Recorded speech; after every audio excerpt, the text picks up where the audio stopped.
Arewa Plus.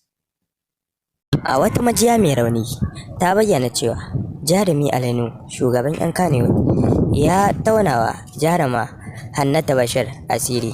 Domin jin ta yaya aka yi haka ta faru, ku biyo mu nan da ba da daɗewa ba.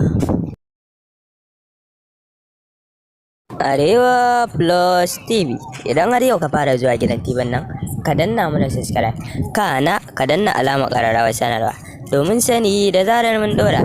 Idan kuma dama can kai ma abocin shigowa gidan TV nan namu ne, ka danna mana like, sannan ka yi mana share domin ka tabbatar mana cewa kai namu ne, sannan ka yi mana comment mu ji me ya burge ka. Yau a wata majiya mai rauni ta bayyana cewa Jarumi Alinu ya taunawa jaruma Hannatu Bashir asiri, inda aka gansu a wani hotel suna abin da bai kamata ba.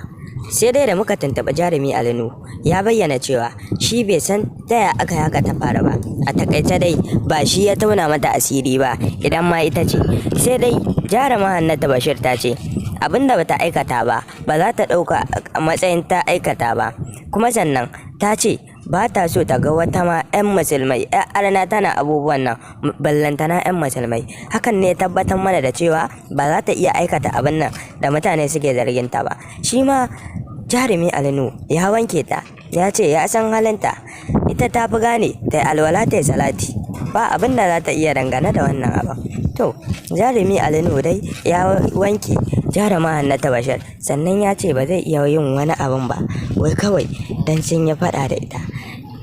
Ku danna mana subscribe, kana ku danna alamar ƙararrawar sanarwa domin sani da zarar mun ɗora. Mun gode.